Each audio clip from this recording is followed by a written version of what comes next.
Hey, welcome back to my channel.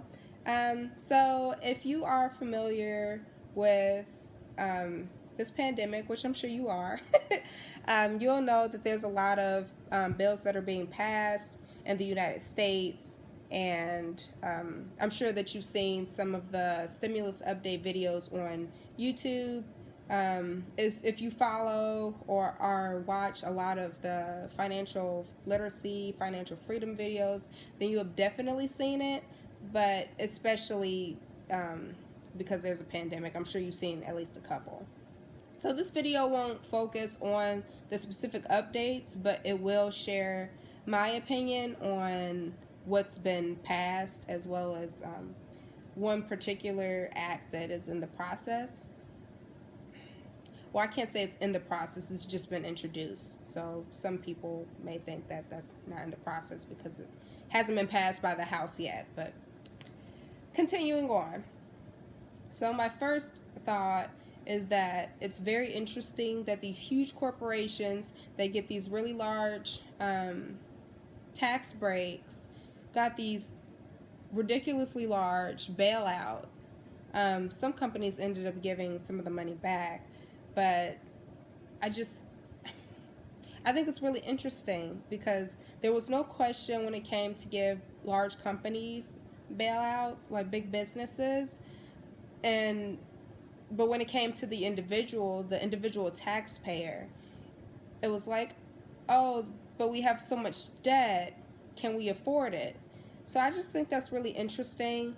I'm hoping that'll change, but I'll talk more about that later. So yeah, I don't have a problem with small companies getting bailouts or anything like that because they need it, because they were in competition with the larger companies to begin with and continuing on.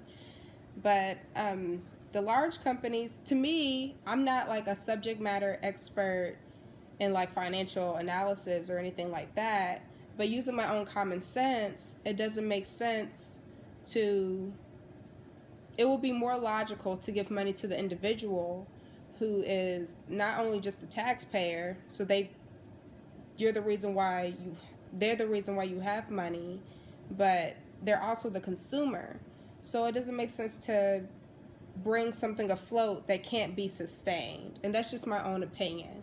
So like you give billions of dollars to airlines that won't be utilized. So to me, it's like you're kind of putting that money into a black hole. But you guys let me know what you think down below, because again, I am not a subject matter expert. That is just using my own common sense. So you guys let me know if you have some more thoughts on that. Like, educate me. We're all here together as a community. I would love to learn.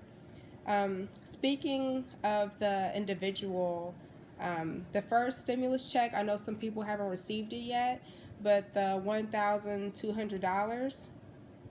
Now, if you're an independent adult, you know that $1,200 is not a lot of money. I mean, don't get me wrong, it's a lot of money, like in general, but if you've been laid off or furloughed for the past 2 months, you know that that's pretty much going to go to rent/mortgage. Like, good luck eating. I think it's very interesting because I've actually seen some people argue like, oh, $1,200 is a lot of money. I'm like, but do you work right now, or did you already have like some type of savings, or what? Are you living with your parents still, or something like that? Because it's not that way for everyone. And I feel like a lot of people are also becoming insensitive to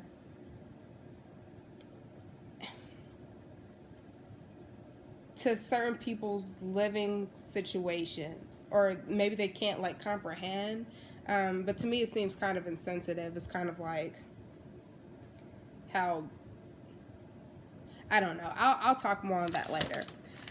So if you're not familiar or haven't been following with a lot of the bills that are being passed out right now, there's one called the Emergency Money Act for the People. So if you haven't heard of this one, I'll describe it briefly. Again, this video is not going to cover that particular bill, but it is one of the one that everyone is talking about. So this particular bill was it's just been introduced. It hasn't been like passed by the House or obviously the Senate yet or anything like that. But it says that $2,000 will be given to each qualifying adult. So that's if you are 16 years and older, even if you're like considered disabled. Don't really like that term. Or so basically it incorporates more people than the first stimulus check, the CARES Act, did. And $500 will be given to each child up to 3. So if you're a married couple or if you file jointly, you will be eligible for $4,000 per month because two humans. And then obviously you couldn't get more than $1,500 if you have 4 kids or more. And to be a qualifying adult, you have to make less than $130,000 per year. And for couples, you have to make less than $260,000 a year. And I'll link this information down in the description below. So both the document as well as like the progress. So like what stage it's in terms of being introduced, being passed, blah, blah. And these payments will continue every month for 12 months unless by the end of the 6th month, the employment to population ratio is above 60% because it's tanked like really bad. So some people really need that money. Like for those who make a certain amount, I've seen some people say that if you make a certain amount, like even with the first stimulus check, people are like, if you make $75,000 or more, then you should have an emergency fund or a savings. Well, if you were so financially smart, then you would know that everyone needs an emergency fund and savings. Emergencies don't just happen to the rich or the people who are above average in terms of financial income. So you would know that that's not always the case. Everybody should have some type of savings set up regardless of your income. Now, it may take you longer to get that income, but you should have it regardless. And I feel like it's not just my opinion. I feel like it should be a fact, but for the purpose of this video, it's my opinion. And I feel like most people will agree with it. And also, you have to be sensitive that the dollar, even though there's a standard value for the dollar, it's not the same everywhere in the United States. So we could all agree that the the dollar in California is not the same as the dollar in Mississippi. You can also say that, or you should also at least consider that there's different tax rates. So like for me, I'm from Ohio. There was no tax on like food, and the tax was actually lower than it is in Alabama, and which is 9%. So I'm like, oh yeah, like even though I moved to the South, I ended up paying more money for like a burger than I would in Ohio, which was crazy to me at first. I'm like, this is the same Wendy's. Why is it so much more expensive here? Oh, 9% tax, and I got taxed. Cool. So there's also people who just like started working.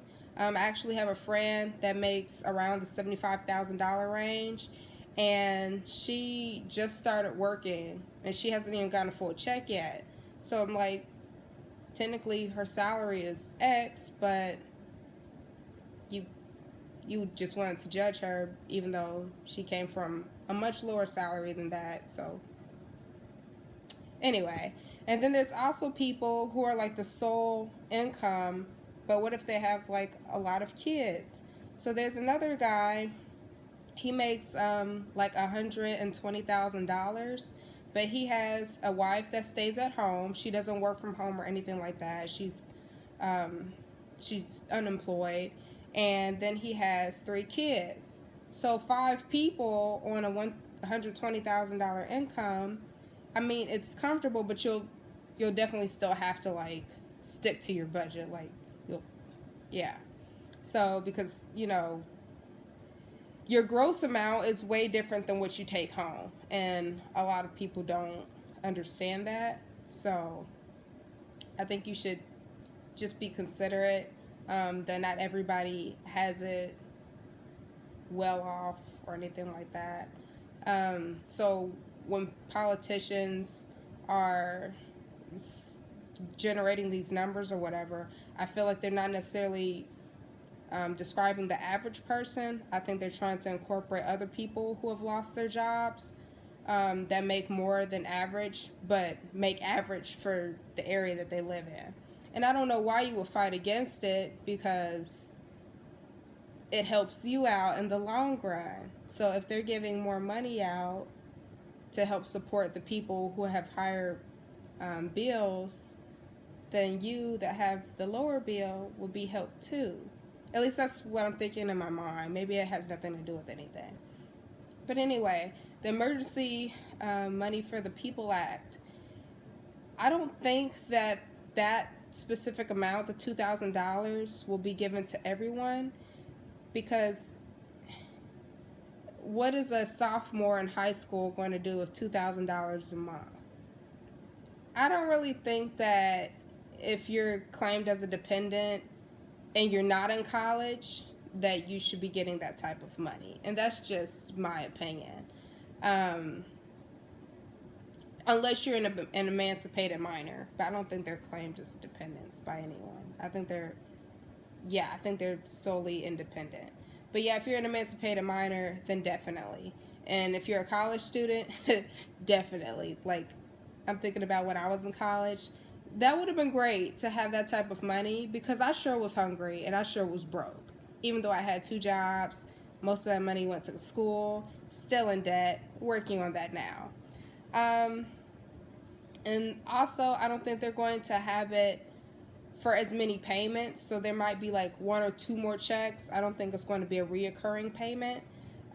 So I do hope that it gets passed, but I'm pretty sure that it's not going to get passed as it's written. It's probably going to get passed with some revisions, because imagine if you're a husband or wife and you have 3 kids, that's $4,000 for the couple and then $1,500 for the 3 kids. I highly doubt that they're going to shell out $5,500 to each qualifying family, but I'm not sure. We'll see where it goes.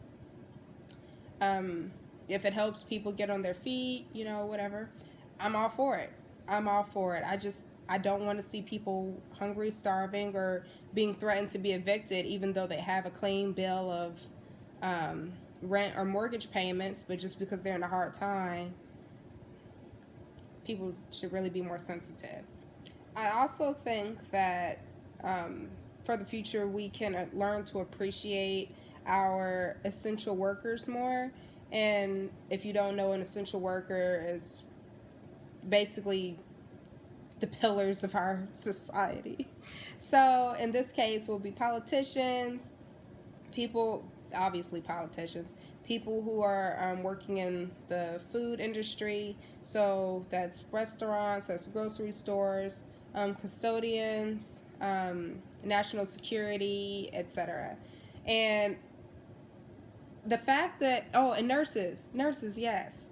The fact that they are risking their lives, well, not just nurses, anyone in the health field. Sorry, doctors and surgeons, you're still needed too. They're, especially people who are not normally considered to be an essential worker. So I'm pretty sure that people that wanted like a summer job and were like, I'll bag some groceries at Publix or Kroger or something this year, I'm pretty sure that they didn't sign up for that, like to be put at risk at that capacity. Obviously there's always the risk of catching a cold or catching the flu or anything like that, or something like that. But this pandemic has really taught us that we don't know personal space, and that we don't really know how to be clean. So, like, properly sneezing and coughing, as well as sanitizing like surfaces and stuff like that. We should have been doing that. Like, even now, people are still re-wearing their mask, and I'll talk about that in another video. I had a conversation about that with my friend earlier, and I this pandemic has taught us a lot. Anyway, so yeah, I'm really hoping that the essential worker is not for the weak, and for so many people to keep their job. Obviously, it might be a little harder to get jobs right now, unless it's essential. So, but I'm sure they're just trying to pay their bills. But it's just really it makes me feel happy that there are people that are still like willing to help in whatever manner they can. And I really appreciate all of you who are essential workers. I am considered an essential worker myself, but I don't necessarily have to be close to people in order to do my job. So I really am appreciative to those who are like really, really, really in the line of danger. And we all appreciate you. Thank you so much. And I'm hoping that there's actually a bill that gets passed to increase the funding, or to give essential workers a pay raise, specifically those who are in the line of danger. So those in the healthcare field, those in the food industry, basically those people that have to work around people, around like different people, not necessarily the same people. So like I can work around the same people, but not everybody can do that. So yeah, that's it for this video. Again, I will drop the emergency money for the CARE Act down below in the description box. Thank you so much for your time. I appreciate you all. Have a great day. Toodles.